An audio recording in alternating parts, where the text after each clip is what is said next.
Do të shohim tani edhe ecurinë e tregut të brendshëm valutor ku vjetre përgjithsisht një qëndrueshmëri në këmbimin e monedhave kryesore në raport me lekun, me euron që vjon të qëndrojë pranë niveleve më të ulta historike edhe përgjatë ditës së sotme. Ndërkohë, kujdesi i shfaqur në tregje ndërkombëtare reflektohet edhe në tregun e brendshëm, sepse ditën e nesërme pritet që Rezerva Federale në Shtetet e Bashkuara të marrë vendimet e saj për sa i përket politikave monetare dhe gjerësisht pritet një ulje normës bazë të interesit me 25 pikë bazë. Ndërkohë, në mëngjesin e sotëm, sipas Agjencisë së Këmbimit Valutor Iliria 98, vjetre përgjithsisht një qetësi në këmbimin e monedhave kryesore. Dollari amerikan blihet në nivelin e 82.5 lekëve, ndërsa shitet në nivelin e 83.5 lekë. Euro ka fituar 100 darkë si në blerje ashtu edhe në shitje, blihet me 96.4 dhe shitet me 97.1 lekë. Ndërkohë franga zvicerane blihet me 103.8 dhe shitet me 104.8 lekë. Në ecurinë e poundit britanik, kjo monedhë blihet me 109.7 dhe shitet me 111 lekë. Dollari kanadez blihet me 58.9 dhe shitet me 60.3 lekë. Në ecurinë e dollarit australian, kjo monedhë blihet me 53.8 dhe shitet me 54.8 lekë. Jeni japoneze është i pandryshuar, blihet me 0.54 dhe shitet me 0.57 lekë, edhe lira turke vjon qëndrueshmërinë, blihet me 1.93 dhe shitet me 2.03 lekë, ndërkohë juani kinez në mëngjesin e sotëm blihet me 10.94 dhe shitet me 11.84 lekë. Kjo ishte ecuria e tregut të brendshëm valutor sipas Iliria 98. Fillimisht për sa i përket ecurisë së tregut monetar, sikurse mund ta shohim ndryshimet janë vogla gjithsesi, vjetre një rritje e euros përballë dollarit amerikan, ndërsa në fokus është fillimisht sot dhe nesër takimi i Rezervës Federale, që me shumë mundësi do të ketë një ulje të normës bazë të interesit me 25 pikë bazë për shkak se inflacioni është stabilizuar por disi në nivele më të larta njëkohësisht. Ngjarja tjetër e javës do të jetë takimi midis presidentit amerikan Donald Trump dhe presidentit të Kinës Xi Jinping, takim që do të zhvillohet në Korenë e Jugut ditën e enjte dhe fokusi do të jetë tek një arritje mundshme e marrëveshjes tregtare mes dy ekonomive më të mëdha të botës. Megjithatë, tensionet janë të larta, tarifa janë aplikuar ndaj produkteve specifike dhe investitorët nuk dëshirojnë ndërmarrjen rrezik përpara se të mësojnë më tepër në lidhje me këtë takim mes liderëve të dy ekonomive më të mëdha në botë. Aktualisht një euro këmbehet mesatarisht në 1.1656 dollar, ndërsa poundi është në rënje me 0.02%, këmbehet me 1.3332 dollar. Përballë frangës, dollari ka humbur 0.15% vlerës, këmbehet me 0.7940 franga, ndërsa dollari australian është në rënje me 0.11%, këmbehet me 0.6529 dollar amerikan. Dollari kanadez ka humbur 0.06%, këmbehet me 0.7123 dollar dhe në raport me jenin, dollari realizon humbjet më të mëdha në përqindje me 0.59%, mesatarisht një dollar këmbehet me 151.97 yen.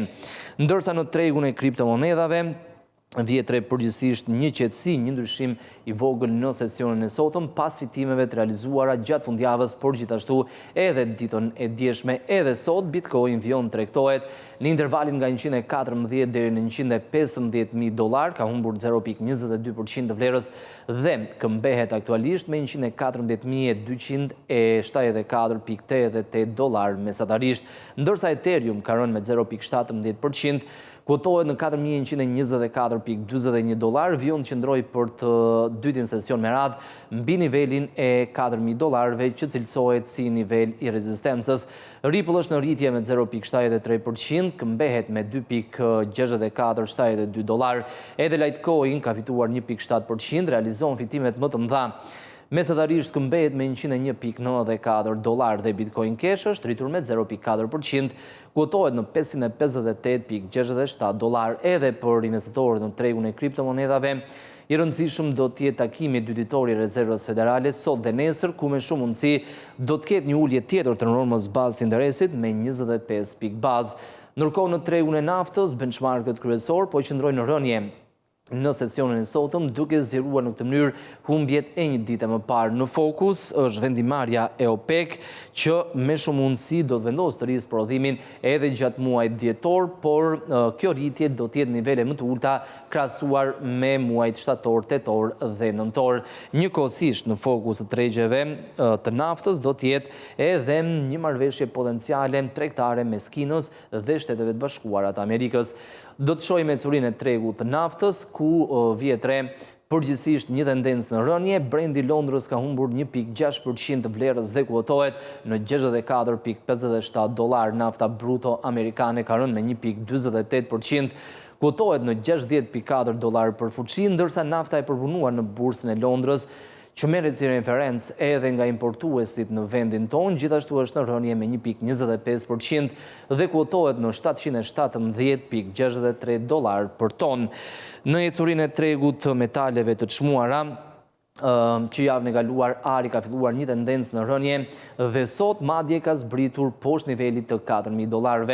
Më herët gjatë javës kaluar metali verdh u rit deri në $4.381, niveli më i lartë në histori, por që nga ajo ditë ka humbur rreth $400 dhe tregtohet aktualisht në $3.937. Vetëm sot ka humbur 2,06% të vlerës. Investitorët kanë tërhequr fitimet e realizuara gjatë kësaj periudhe të rritjes së ndjeshme të çmimeve dhe në 2025 ari ka fituar mbi 50% të vlerës, duke u bërë ndër asetet me performancën më të mirë në 2025. Edhe argjendi është në rënje me 1,24%. Tregtohet në $46.2, ndërkohë platini ka humbur 3,23% dhe kuotohet në $1,532.4 për onzë. Në ecurinë e tregut të aksioneve, shumica e bursave në kontinentin evropian po ndryshojnë minimalisht, disa janë në rënje, disa në rritje modeste dhe arsyeja është e njëjtë. Tregjet presin vendimarrjen e rezervës federale dhe takimin e Donald Trump dhe Xi Jinping ditën e njëjtë. Takim që do të zhvillohet në Korenë e Jugut dhe ka shpresa që mund të ketë një marrëveshje tregtare mes dy ekonomive më të mëdha në botë.